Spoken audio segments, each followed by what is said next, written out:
میری تربیت کے لیے 6 ماہ کی مدت مقرر کی گئی، جو میں نے 4 ماہ اور چند روز میں مکمل کی۔ ملکی سلامتی کے پیش نظر تربیت کی تفصیلات میں نہ جا سکوں گا، مختصر صرف یہ عرض کر سکتا ہوں کہ بے پناہ جسمانی مشقت، judo, karate, static and mobile surveillance کے طریقے، اور اگر خود دشمن کے جال میں پھنس جاؤں تو اس سے نکلنے کے طریقے، اور سب سے اہم یہ کہ اس دوران مجھے مکمل طور پر ایک بھارتی شہری بنا دیا گیا تھا، اور ان کے طور طریقے، رسم و رواج، زبان، سیاسی اور معاشرتی زندگی کے علاوہ بھارتی افواج کے متعلق تمام معلومات بھی ازبر کرا دی گئیں۔ ان کی ٹرینوں، بسوں کے اڈوں، شہر، صوبوں اور وہ ہر بات جو ایک پڑھے لکھے بھارتی شہری سے توقع کی جا سکتی ہے، اس طرح میرے دماغ میں بٹھا دی گئی کہ میں ایک مکمل بھارتی شہری کا روپ دھار گیا۔ اس کے بعد تشدد اور جسمانی ذہنی اذیت برداشت کرنے کی تربیت دی گئی، کیونکہ میرے اساتذہ یہ جانچنا چاہتے تھے کہ میں کس حد تک دشمن کی اذیت سہ سکتا ہوں۔ میرے وائرلیس آپریٹ کرنا، چھاؤنیوں اور فوجی پڑاؤ پر حملے، معلومات کے حصول کے طریقے اور ہر پہلو سے مجھے اپنے فرائض کی انجام دہی کے لیے پوری طرح تیار کر دیا گیا۔ میری زندگی کی سب سے پہلی ملازمت، جو سابق مشرقی پاکستان میں چٹاگنگ میں ایک مشہور کمپنی میں چائے کی بلینڈنگ کی تھی، وہ بھارت میں مجھے اپنے کور نام کے لیے بہت کام آئی۔ میں لوز ٹی کے ایک تاجر کے طور پر ہر چھاؤنیوں میں جا سکا تھا۔ کور کے مطابق میں ممبئی میں یوناک پاڑا کا رہائشی تھا اور یہاں تک مکمل انتظام کر دیا گیا تھا، اور اگر کوئی میرے دیے ہوئے ایڈریس سے میرا پوچھے تو اسے یہی بتایا جاتا کہ ونود چوپڑا یہاں رہتا ہے اور چائے کا کاروبار کرتا ہے۔ تربیت کا آخری حصہ پاکستانی چھاؤنیوں سے مطلوبہ معلومات حاصل کرنا تھی، اور یہی میرا امتحان تھا، جس میں میں نے نہ صرف مطلوبہ معلومات حاصل کی بلکہ ان کے بعض حساس خفیہ راز بھی معلوم کر کے اپنے اساتذہ کو دیے۔ چنانچہ مجھے گروپ لیڈر کے طور پر سلیکٹ کر لیا گیا۔ میرے گروپ میں 4 اور ساتھی بھی تھے جو افواج پاکستان میں مختلف کاموں کے ماہر تھے۔ ان میں وائرلیس ٹیکنیشین، بلاسٹنگ کے ماہر، اور دوران مشن خطرے کو بھانپنے والے، یعنی ہماری نگرانی کرنے اور کہیں پھنس جائیں تو دشمن کو زیر کرنے یا ہلاک کرنے والے تھے۔ یہ ایک مکمل گروپ تھا۔ بحیثیت گروپ لیڈر کے وہ میرا ہر حکم ماننے کے پابند تھے، اور خود اپنے فیصلے سے کوئی کام سر انجام دینے کی انہیں اجازت قطعاً نہ تھی۔ مجھے ان سے الگ رہنا اور ان سب کی رہائش کا علم رکھنا تھا، لیکن انہیں میری رہائش کا علم نہیں ہونا چاہیے تھا۔ بھارت میں اپنے ہمدردوں سے رابطے کرنے کی صرف مجھے اجازت تھی۔ ہم 5 افراد کی یہ چھوٹی سی فوج اپنے مشن کے لیے بالکل تیار تھی، اور ہمیں 24 گھنٹے کے نوٹس پر اپنے مشن پر روانہ ہونا تھا۔ ایک بات مزید کہ ہم 5 کو پہلی بار صرف تربیت مکمل ہونے کے بعد چند لمحوں کے لیے بلایا گیا۔ ایک دوسرے کے متعلق تفصیلی معلومات کسی کو نہ۔ یہ ایک ایسی مہموں کے انتہائی اہم ہوتا ہے تاکہ اگر کوئی دشمن کی گرفت میں آ جائے تو تشدد برداشت نہ کرنے کی صورت میں باقی ساتھیوں کے متعلق کچھ نہ بتا سکے۔ آخری کام جو اپنے رازوں اور ساتھیوں کی حفاظت کے لیے کیا گیا وہ یہ کہ ہماری ایک داڑھ نکال کر اس جگہ سائنائڈ کی داڑھ لگا دی گئی تھی، تاکہ جب تشدد برداشت کرنے کی وقت نہ رہے تو داڑھ کو چبا لیا جائے۔ داڑھ میں سائنائڈ بھرا ہوتا تھا۔ دشمن کو راز بتا کر غدار کہلانے سے بدرجہ بہتر ہے کہ موت کو گلے لگا کر شہید ہو جاؤ، تاکہ آئندہ نسلیں تم پر فخر کر سکیں۔ یہ تھا ہماری تربیت کا مختصر احوال، جس کی تکمیل پہ ہمیں بھارت میں اپنے مشن کی سر انجام دینے کے لیے سٹینڈ بائی پوزیشن پر رکھا گیا۔ ہم جسمانی اور ذہنی طور پر اپنے مشن پر جانے کے لیے بالکل تیار تھے۔ سقوط ڈھاکہ کے بعد بھارت اپنی 80% سے زیادہ فوج مغربی پاکستان کے بارڈر پر لے آیا تھا۔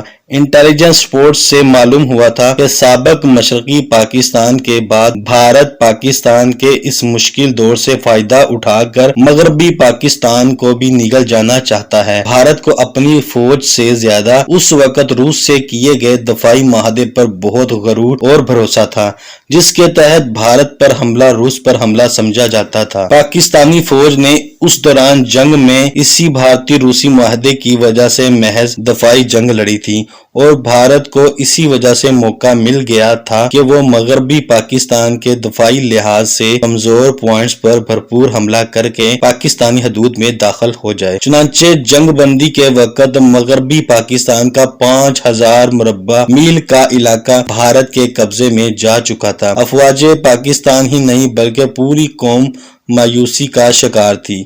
پاکستان کے بعد افغانستان میں روسی افواج کو شکست دے کر، جس کے نتیجے میں روس ٹکڑے ٹکڑے ہو گیا، اپنا بدلہ لے لیا اور انشاءاللہ 1971 کی شکست کا ہم بھرپور بدلہ لے لیں گے۔ ہمارا گروپ سٹینڈ بائی پوزیشن پر تھا۔ ہمیں 3 دن کی رخصت دی گئی اور ہدایت کی گئی کہ اپنا سامان گھر چھوڑ کر آئیں اور صرف جوتوں کا ایک جوڑا پہنا ہوا ہو اور 2 ایسے جوڑے پینٹ قمیض لائیں جن پر کوئی ایسا نشان نہ ہو کہ وہ پاکستان کے بنے ہوئے ہیں۔ یہ چھٹی ہمارے لیے روانگی کا گرین سگنل تھی۔ مجھ سے کاغذات پر اپنے ورثہ کے نام لکھوائے گئے، جن کی ایک کاپی مجھے اپنے ورثہ کو دینے کے لیے دی گئی۔ میرے باقی 4 ساتھی تو باقاعدہ فوجی تھے اور ان کے کاغذات پہلے ہی تیار تھے۔ دوران مشن موت کی صورت میں ورثہ کے لیے معقول رقم اور بہت سہولت دینے کا انداز۔ اس وقت میری والدہ حیات تھی، بیوی اور چند ماہ کا لڑکا تھا۔ میں نے ورثہ میں پہلے والدہ کا نام لکھا اور بعد میں بیوی اور بچے کا۔ 3 روزہ چھٹی پر روانہ ہو گیا۔ گھر پہنچ کر میں نے خود کو نارمل رکھنے کی پوری کوشش کی۔ میری بیوی تو کچھ نہ سمجھ سکی، لیکن والدہ نے میری اندرونی کیفیت کو کچھ نہ کچھ بھانپ لیا۔ میں نے اپنے گھر والوں کو یہ نہ بتایا کہ میں کیا کر رہا ہوں اور کہاں جا رہا ہوں۔ انہیں تو صرف یہ علم تھا کہ میں لاہور میں ایک پرائیویٹ کمپنی میں ملازم ہوں۔ روانگی سے چند لمحے قبل میری والدہ کو بند لفافے میں کاغذات میں نے والدہ کو بند لفافے میں کاغذات دیے اور کہا کہ انہیں سنبھال کر رکھیں۔ والد مرحوم کی قبر پر اس روز گھنٹوں موجود رہا۔ روانگی کے وقت والدہ بیوی اور بچے سے اس طرح ملا جیسے شاید آئندہ ملاقات نصیب نہ ہو۔ میری جو اندرونی کیفیت تھی اس کا آپ بخوبی اندازہ کر سکتے ہیں، لیکن میں نے حتی الامکان یہ کوشش کی کہ چہرے سے اس کا اثر ظاہر نہ ہونے پائے۔ والدہ اور بیوی کو میں نے یہ بتایا تھا کہ کمپنی کی طرف سے مجھے شاید چند ماہ کے لیے سری لنکا جانا پڑے، اسی لیے میری طرف سے خطوط آنے میں دیر ہو سکتی ہے۔ میں فون پر دفتر والوں سے آپ کی خیریت معلوم کر لیا کروں گا۔ میرے دفتر کے آدمی میری تنخواہ اور میری خیریت سے آپ کو آگاہ کر دیں گے۔ یہ سب باتیں میں نے اپنے سینئرز کی ہدایت کے عین مطابق کی تھی۔ گھر والوں کو یہ انتظام کچھ عجیب سا لگ رہا تھا، لیکن میں نے انہیں سوال کرنے کا موقع ہی نہ دیا اور شام کو 7 بجے اسٹیشن کی طرف روانہ ہو گیا، کیونکہ اگلی صبح 8 بجے ہمیں لاہور آفس رپورٹ کرنی تھی۔ لاہور میں آفس سے ہمیں ایک جیپ میں آنکھوں پر پٹی باندھ کے لے جایا گیا۔ جب پٹی کھلی تو ہم ایک ہال میں موجود تھے جہاں بہت سی کرسیاں تھیں۔ وہاں پر ہمارے سینئر بھی موجود تھے۔ چند ہی لمحوں میں سویلین ایڈریس میں ایک صاحب داخل ہوئے جنہیں ہمارے سینئرز نے ایڑیاں بجا کر اور سلوٹ کیا۔ ان صاحب نے فردن ہم سب سے مصافحہ کیا، ٹریننگ کی کامیاب تکمیل پر مبارکباد دی اور کہا آپ 5 افراد جس مشن پر جا رہے ہو اس کی کامیاب تکمیل سے افواج پاکستان کو بہت مدد ملے گی، اس لیے روح کی گہرائیوں سے اپنے مشن کو پایا تکمیل تک پہنچانا اور اس دوران اگر غداری کی زندگی اور شہادت کو قبول کر لینا، کیونکہ موت تو یقیناً ایک روز آنی ہی ہے۔ ہمارا دشمن اتنا مکار ہے کہ زندہ رکھنے کی اور عیش و عشرت میں جھوٹے وعدے کر کے راز اگلوا لینا اس کا دھرم ہے، اور سب راز جاننے کے بعد وہ تمہیں چھوڑے گا نہیں بلکہ اذیت نام موت سے ہمکنار کرے گا۔ انہوں نے کہا کہ بارڈر کراس کرنے کے بعد یہ محض تمہاری اپنی ثوابدید پر ہوگا کہ اگر ایسا موقع آئے تو تمہیں غداری اور شہادت میں کسی ایک کو چننا پڑا تو تم کسے ترجیح دو گے؟ اس مختصر تقریر یا نصیحت کے بعد ہم 5 سے بغل گیر ہوئے اور اس کمرے سے باہر چلے گئے۔ ان کے جانے کے بعد ہم سب کی جسمانی اور ساتھ لائے ہوئے سامان کی تلاشی لی گئی۔ ہمارے سگریٹ، ماچس، بٹوے سب لے کر ہمیں بھارتی سگریٹ، ماچس اور بٹوے دیے گئے۔ ہمارے ایئر بیگ لے کر ایسے ایئر بیگ دیے گئے جس پر میڈ ان انڈیا لکھا ہوا تھا۔ ہمیں سائنائڈ سے بڑی داڑیں اور 2 ڈاکٹروں نے لگائی۔ ان کے